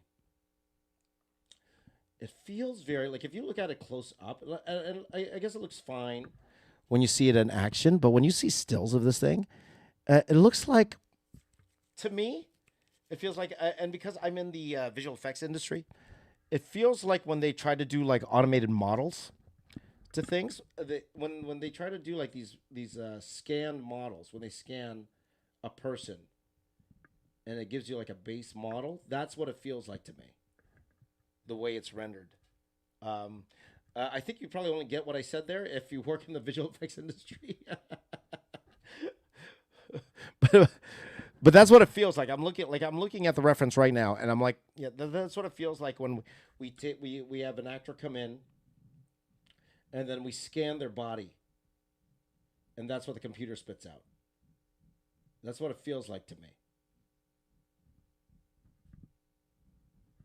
And then for Galactus, they just thought, oh, okay, that's good enough. Because back in the day, what we'd do is like they would give that scan model to me, and I would turn that into an actual model that we could use in production. That's what we would do. But yeah. Thank you, Shadow Threat. Thank you.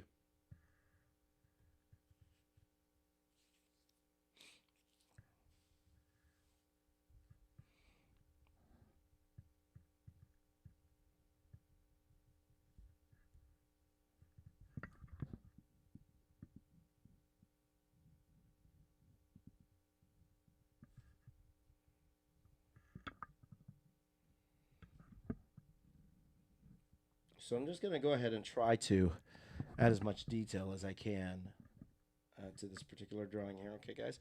Now, the key is, because, you know, you have both sides, right? If you add one detail to one side, add it immediately to the other.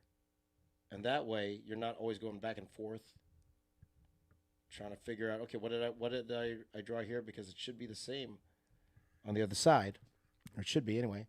Oh, Ritsu, my buddy Ritsu. Good to see you, my friend. Good to see you. Threw in a super chat there. Good to see you, buddy. Doing well. Hope you're doing well. I missed you at Ottawa Comic Con, my friend. Missed you at Ottawa Comic Con. But good to hear from you. Hope everything's going well on your end, my friend. All the best to you, and thank you so much for the super chat. I appreciate it, my friend. There you go.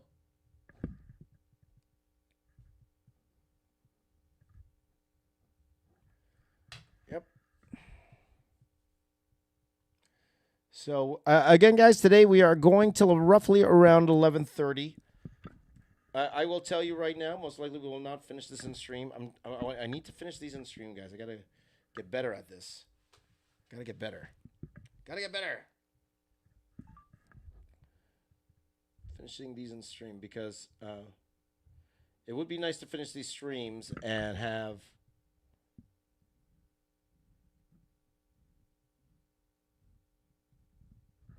It'd be nice to finish these streams and then have a finished drawing at the end of the show for it. So there you go. Let me get back to my other chat here. Hold on. There you are. Yep.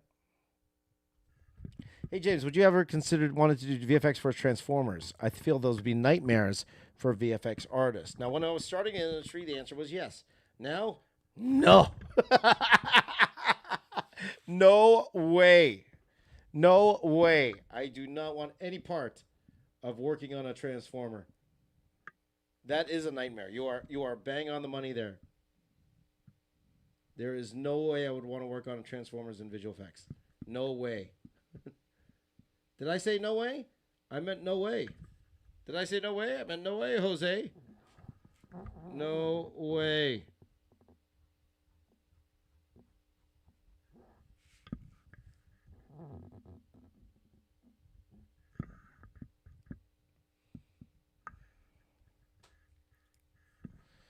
Did I mention no way? No way.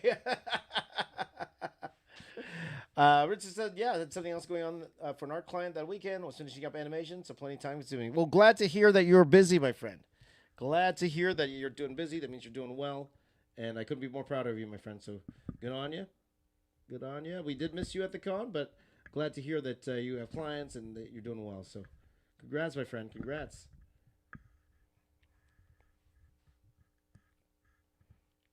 Part of me wants to try, the skin texture on this thing, but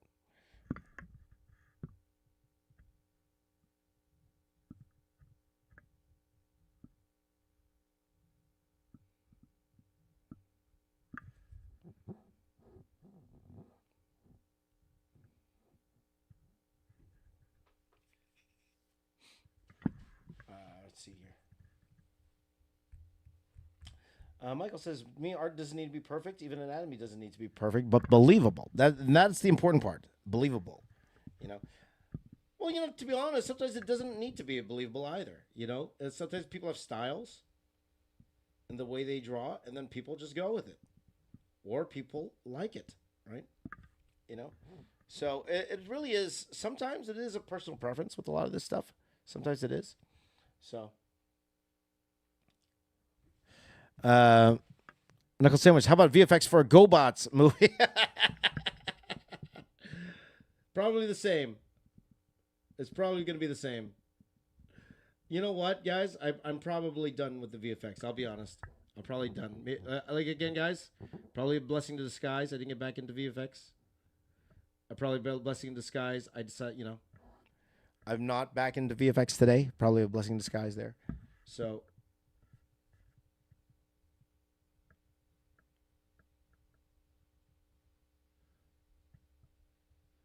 because VFX is hard work, man.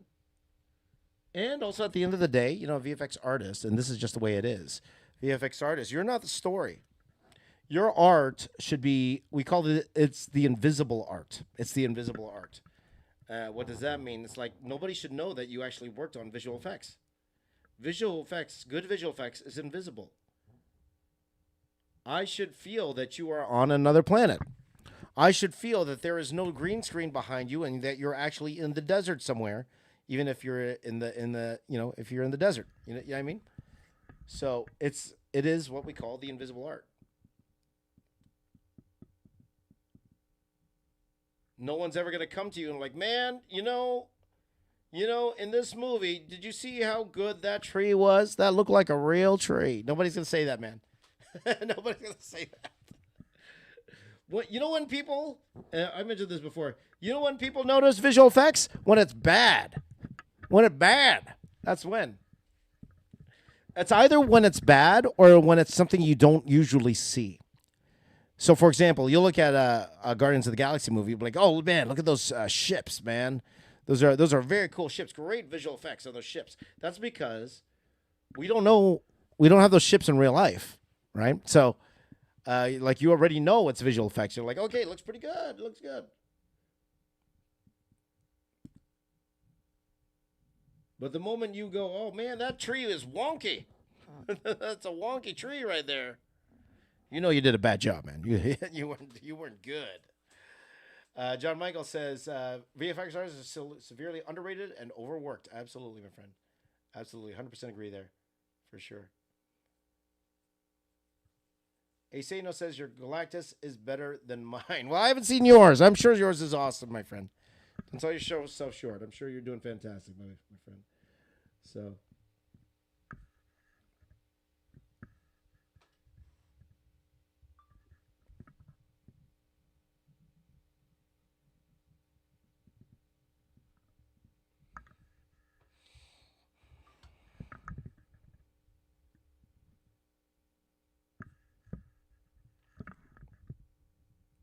Yeah, so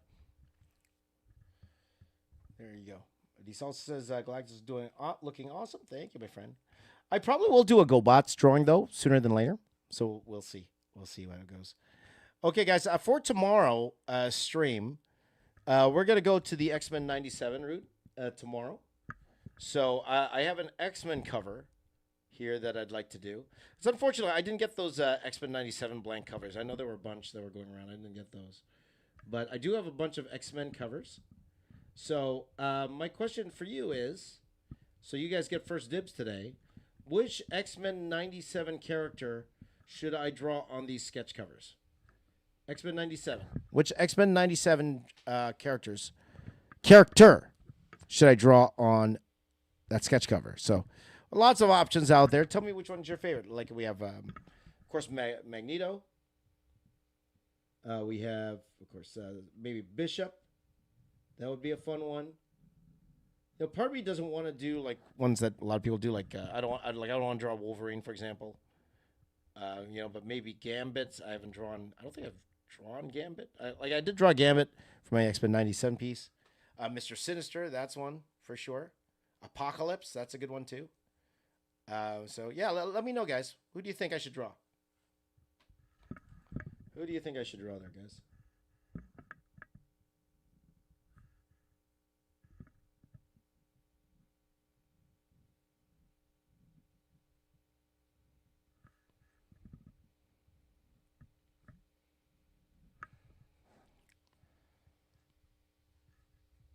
Strife.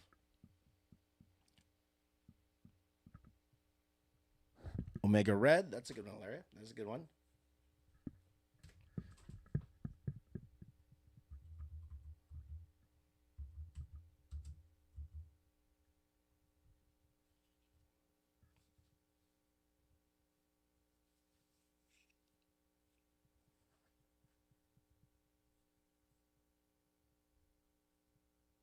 Yeah, I remember Strife from back in the day.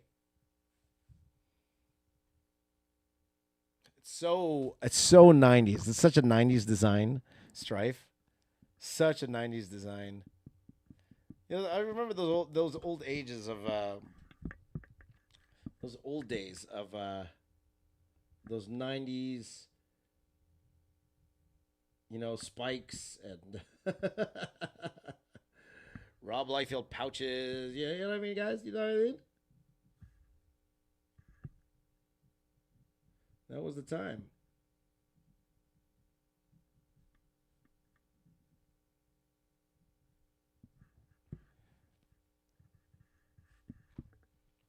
Mr. Sinister. You know, a lot of people are saying Mr. Sinister. That might be a good one. I might put it up in a poll, guys. I might put up a poll later today. Who I should draw tomorrow? Mr. Sinister would be a good one. Because I'm thinking that or Magneto. Might be one. I'm thinking maybe Bishop would be a cool one as well. So, see what we're gonna draw tomorrow. Now, a couple of programming notes. Okay. For guaranteed, guys, I will not be streaming on Friday. Guaranteed, because I am traveling on that day. I'm actually driving to Quebec City, so I'm driving there. So I was thinking about maybe I could put in an early stream, but I am driving 10 hours, so you know, maybe it's better I rest up. But I do plan on streaming throughout the weekend. I am planning on streaming throughout the weekend, so make sure that you stay tuned throughout the weekend. And I will be doing like another sketch cover like this, or if I have a commission, I will be doing it then. Okay, in the mornings. So do follow if you can. Okay, do follow, and join me on the weekend if you have some time.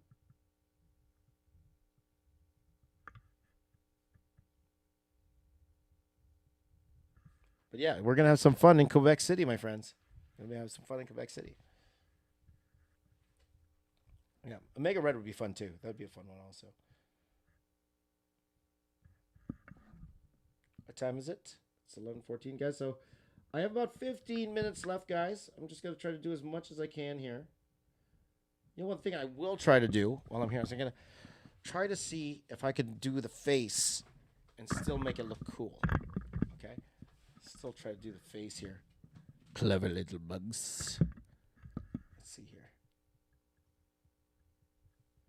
Because Galactus in the movie has this funky face, right?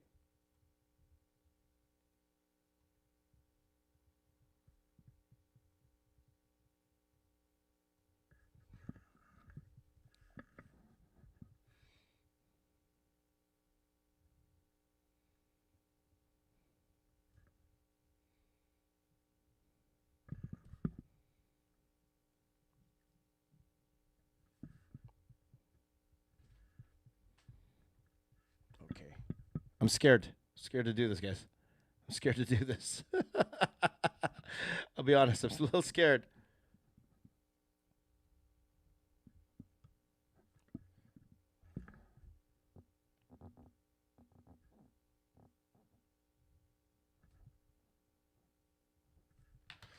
Hold on, let me pull up some reference. I'm scared, guys. I am definitely scared.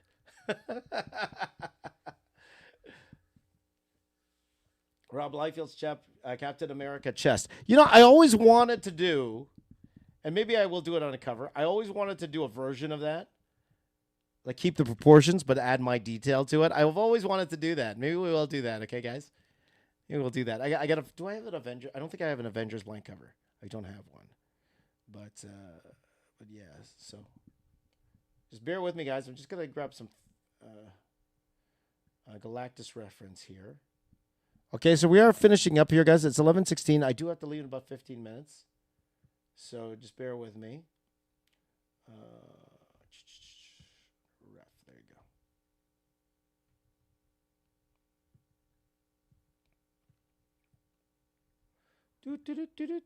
Do.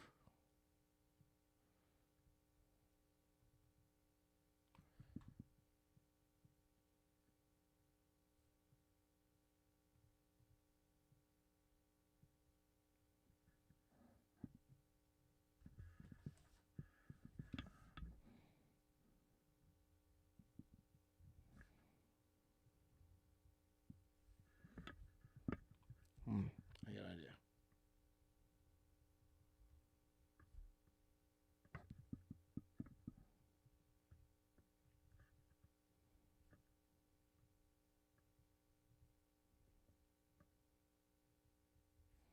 This might work. It might not. We're going to find out in a second, guys. It's a thing going straight to pen, guys. It's going straight to pen. We don't know.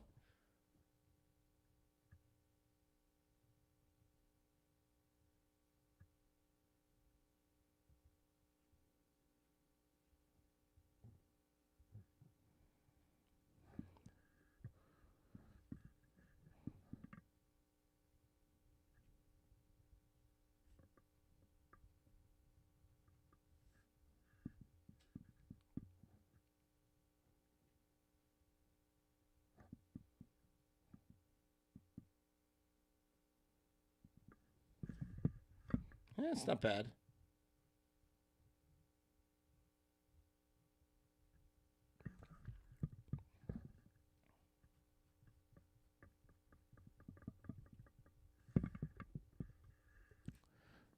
That's not bad.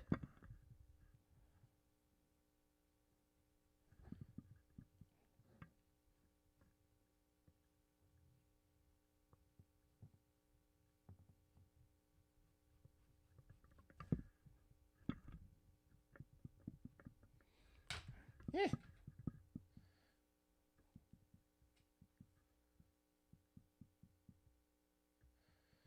All right. There you go.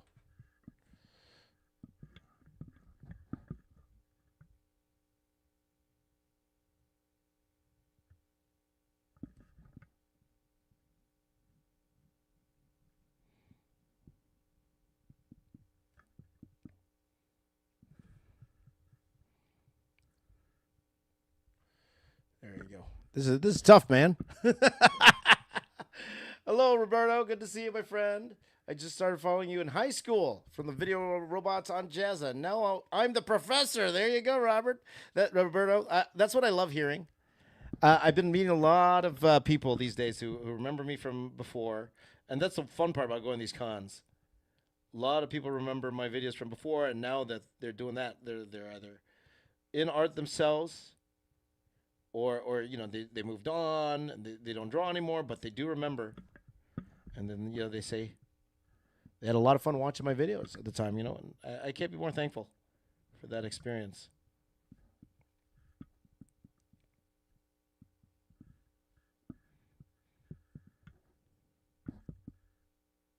Oh, thank you, John. I appreciate it. Thank you. This is a tough one, guys. This is a tougher one, but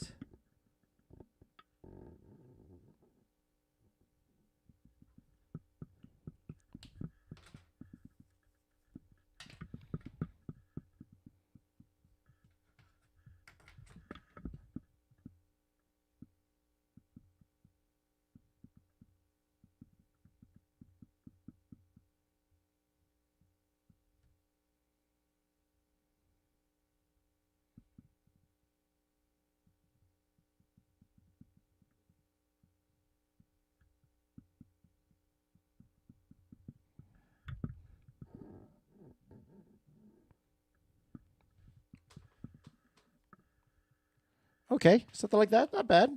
Not bad.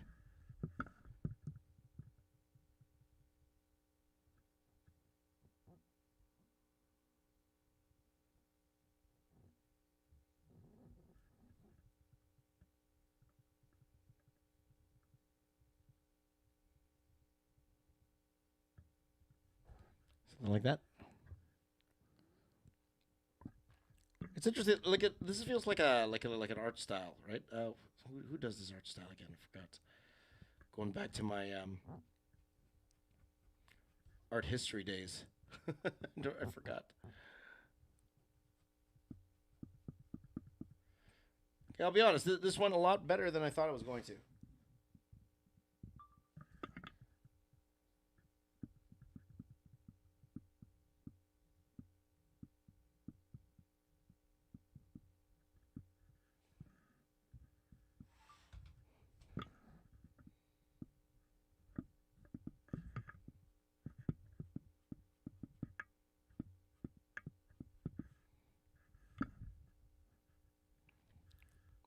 Okay, there you go. There you go. So this is coming along. I definitely will not finish this now. More than fun, you literally influenced my style. Now I can't draw without drawing in the details, and it's your fault. I appreciate that, my friend. Thank you. Asana says, you draw Jack Kirby's covers. That is actually something I've been thinking about doing, guys, is doing more cover recreations on this channel. So that might be something we'll do for sure. Something we'll do for sure. So, yeah, guys, I'm definitely not going to be done this in the stream, but I am happy that we've worked this out. It's fine for now. Also, it makes it a little bit different than, you know, the ones I've drawn in the past. You guys know I've drawn Galactus many times in the past, and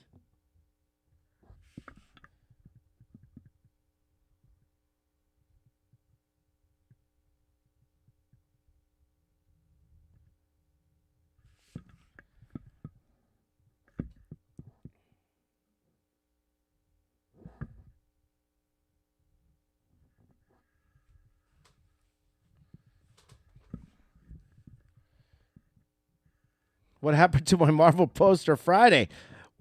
I haven't done that for like 3 years, man. When I met Jim Lee, did he know me? No, he did not. He did not know me, unfortunately. But I do thank everyone who's mentioned me in the stream and stuff. But no, or if he did, he pretended he didn't know me. Okay. But he did recognize that. Because that was his book. I've worked for his company before, so he probably heard of my name before, but not social media wise. No. Like, so it's not like he recognized me or anything like that.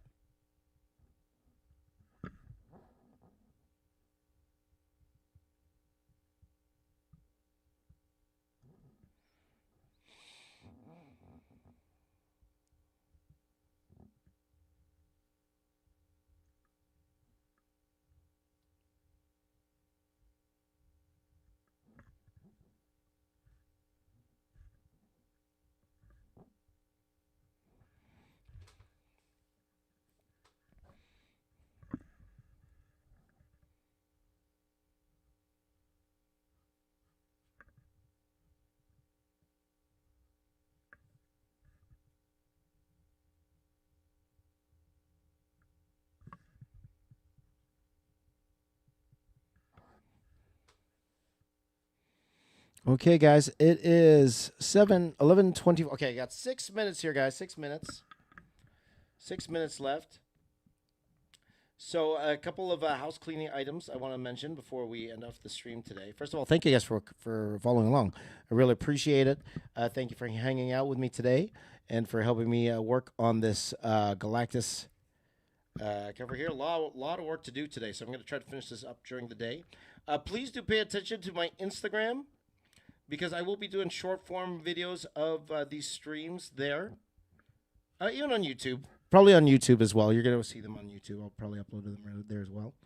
But also today, at roughly around 6 p.m. Eastern Time, I will have a brand new video out on YouTube on YouTube. It is my Shockwave video. Now, a lot of you probably already seen that Shockwave drawing already. But, I had a lot of fun putting it together. So if you get some time, have a few minutes, want to check it out, by all means, please do. Let me know what you think of the video as well. I would love to hear. And, yeah.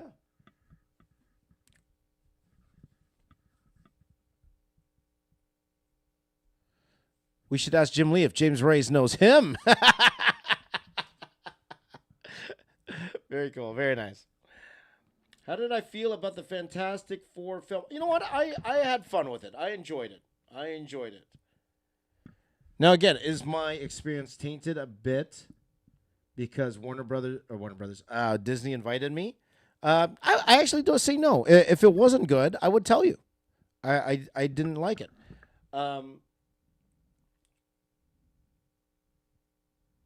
For example, Disney invited me to go see.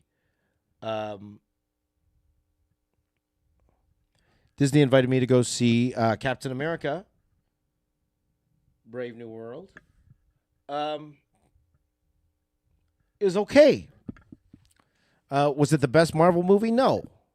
I didn't think it was horrible, though I definitely didn't think it was the best movie at the same time.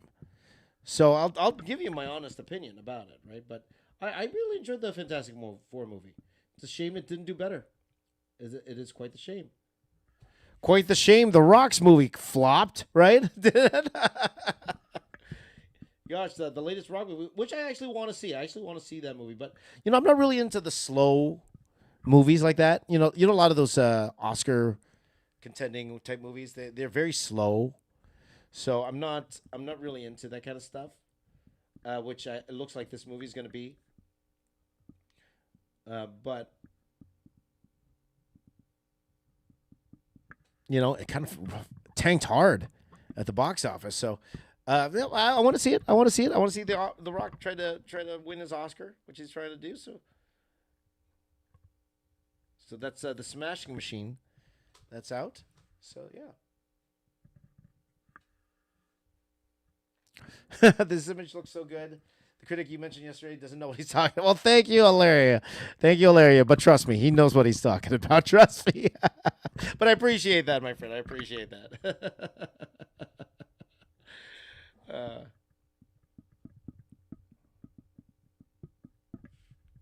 You'll just have to trust me on that one. Yeah, he knows what he's talking about.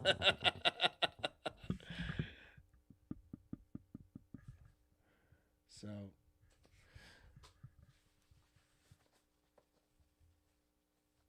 Okay, guys, so I'm going to wrap up the stream right now. Again, as much as I wanted to finish off this, in stream, there's just so much to it that I definitely won't be able to. But I appreciate that, my friend. I appreciate that. So thank you guys for following along and for watching. Everyone who's in the chat right now, from Procreate Drawer, nice name. Echo, Alaria, Michael, Asano, Yotam, John Michael, who else we got here?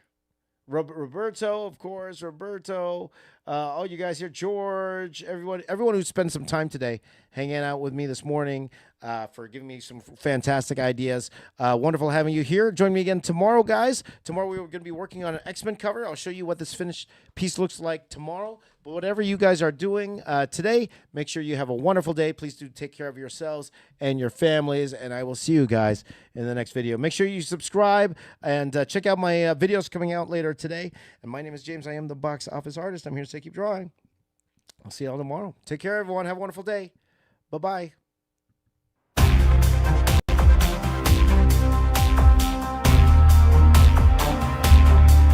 You are listening to The Box Office Artist.